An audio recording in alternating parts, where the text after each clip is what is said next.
So the black judge who was actually presiding over the shooting trial of, the trial of the shooting of Philando Castile.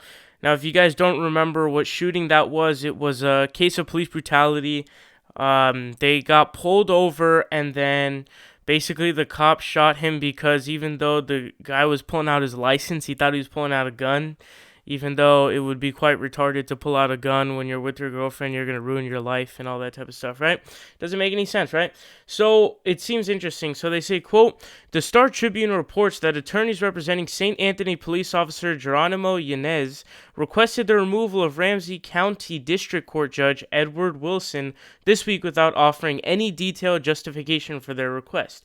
Quote, we did our research, and based on our research, we chose to remove him, said Earl Gray, who serves as one of Yanez's 3 attorneys. We felt that we had to remove him, simple as that. The Star Tribune notes that attorneys in the state can ask for the removal of one assigned judge per case without citing a reason, and that such requests are automatically granted. Well, gee, I wonder why that's in place.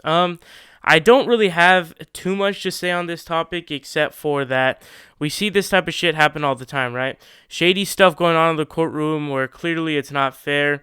It seems interesting to me that that provision is even in place there, that they can just take one out, because it seems so pro-corruption and pro-racism I've ever seen in my life, right? Not ever seen in my life. This is a bit of an exaggeration, but you get the point.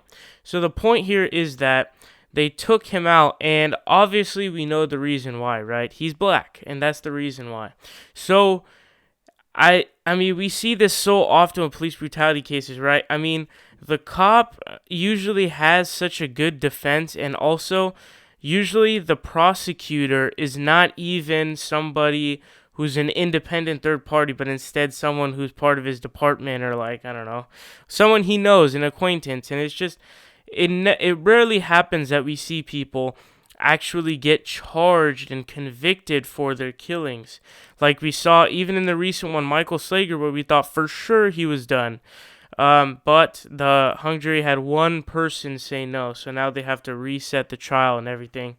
And it maybe end up being a process where it just goes on until someone gets tired, and usually that becomes the person who's not defending their life and trying to prosecute. So, I mean, there's not really much else to say, but I mean, racism, right?